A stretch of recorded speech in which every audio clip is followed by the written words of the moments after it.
Hello again, business math students. Today we're going to talk about life insurance. It is the first section in chapter 7. So let's get started. Life insurance is to protect your family against financial hardship when you pass away. It pays for your bills that you have left. It also pays for your funeral and expenses that you've incurred over your lifetime. So it helps pay those off so your family doesn't have to worry about paying all those bills. There are two basic type of life insurance policies. One we're going to talk about is term life insurance, which offers protection for a fixed period of time, can be renewed, but the premium is usually higher after you renew it. This happens like as you get older, your premium gets higher. Whole life insurance insures you for your entire life. Okay, so like for example, when I was born, my parents took out a whole life insurance policy. They paid on it for a period of time, and now I still have that life insurance policy, and it continues to collect not very much interest, but some interest. And I could cash it in now if I'd like, but I choose to just keep it, and it keeps building a little interest as time goes on. And you will also see, and we're going to use this table on page 1 of your packet. It's on annual premium per 1,000 of life insurance. And it gives you the ages from 20 to 45 in 5-year increments. And it says 10-year term, which is what I talked about first, which offers protection of a fixed period of time, and then versus whole life. Notice that there's different prices for males and females for both. All right, so let's turn to page 2 in your packet. Example number 1. Shelley buys a $25,000 whole life, so underline whole life, insurance policy at age 25. Shelley does not smoke. What is her annual premium? So sometimes they do charge you more if you're a smoker versus a non-smoker. But in this case, it doesn't break that down. It does break it down into whole life, and she's 25 years of age. So again, we want to go on page 1 on the bottom. Look at the chart. Look at 25 years old. Go to whole life, which is all the way over. You're going to go to female, going to go down to 25, and it's $10.56 per every 1,000. So we have to figure out, question number 1, how many thousands are in 25,000? So we're going to divide that by 1,000, which again, you can just divide it or take off the zeros, which is 25. We're going to times it by that $10.56. And again, we got that by looking at the table on page 1, going down to 25 years old and across to whole life and female.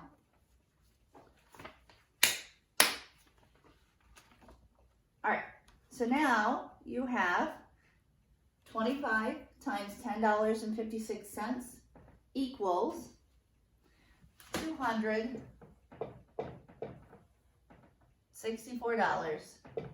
And that is our annual premium. Again, premium means the cost of this insurance for the entire year. It's $264. As she gets older, this amount will be higher, so her premium will be more. All right, net cost of insurance. Some insurance companies return part of your premium to you as a dividend. You can use the dividend to pay for part of the premium due, or leave the dividend with the company to buy more insurance or earn interest. So that dividend, you can take it away from your total premium. So like in this example here, if we got a dividend, we could take it away, which would make our cost for our premium for the year a little bit lower. So let's look at example number 2. Example 2 says Tom paid $57 quarterly. Now quarterly means 4 times a year, so every 3 months. That would be quarterly. For a life insurance policy. His policy also paid a dividend of $14.80 at the end of the year. What was the net cost of his insurance policy for the year? So first of all, we need to figure out how much was his insurance for the entire year for his life insurance. So question number 2, it said $57 quarterly. So we got to times that by 4. We're going to pay it 4 times a year. And 57 times 4 is $228 for the year.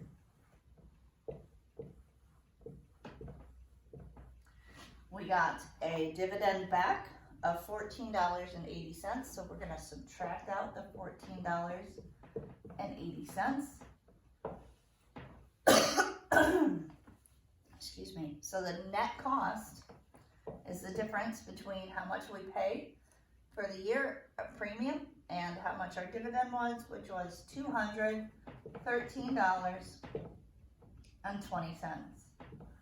That's our net cost.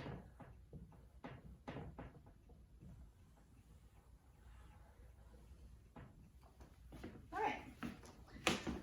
Moving on to page 3, life insurance cash values. If you canceled a term policy, you get nothing. So in the term policy, you cancel it, you don't get any money back, and they don't insure you after that point. You've just lost that money. A whole life policy, however, builds a cash value. So remember I was telling you about that policy that my parents bought for me when I was a child. That has a cash value if I cashed it in. Excuse me, after the premium has been paid for a few years. So they paid on it for, I think it was 6 or 7 years. Once they finished paying on it, it's still collecting that interest. Not much, but it's still collecting interest, and I don't pay anything on it now. So cash value is the money you get if you canceled the policy.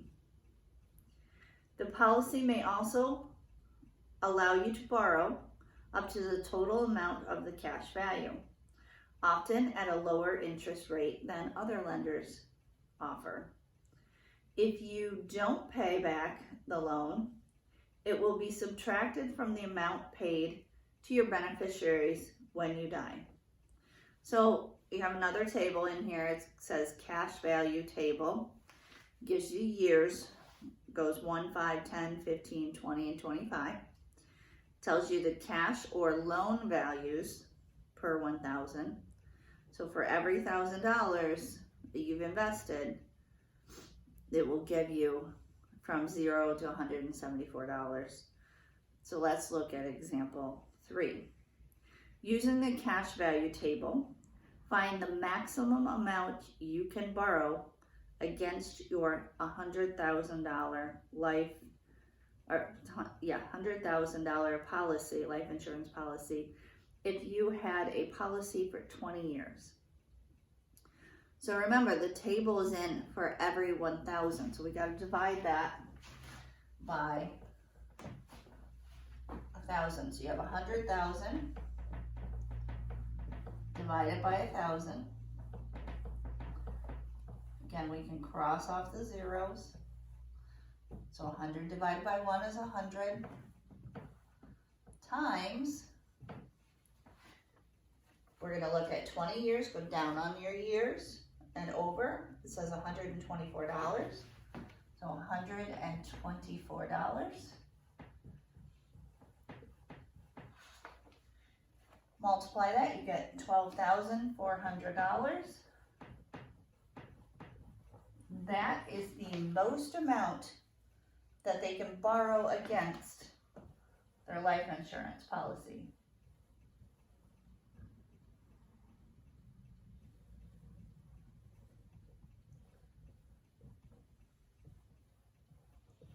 So if they need to borrow $12,400, they can. So all we did, took the $100,000, which is the value of the policy, divided by 1,000, got 100. Times that by 124, which we found on the table, again, going down to 20 years and going over, it gives you $124 per every 1,000. And we multiplied it to get the 12,400. All right, it's time for you to practice. So it says assignment page 286, 287, 9 through 15, and 20 through 28. That will be on page 4 in your packet. Now when you get to that page, you are going to need tables. And if you look at questions on page 4, 9 all the way through 15, you will need to use the table on page 1 of your packet. So you're going to need to go back to page 1 and use the annual premium per 1,000 of life insurance, that first table on page 1. It's for questions 9 through 15. Then on questions 20, 21, 22, and 23, they already give you all the information. You don't need a table. But on the last page, which is on page 6 in your packet, you will need to use the table from page 3 of your packet. And it tells you right at the top, use the table for cash values for questions 24 through 28. So yes, you're going to need the 2 tables except for the 4 questions 20 through 23. All right, so try these, get them done, turn them in on time. Please make sure that you're watching these dates. Some of you are not turning things in on time, which is lowering your grades. So please make sure you turn all items in on time. So you're doing that for homework. Please have it done and turned in. And I will see you next time.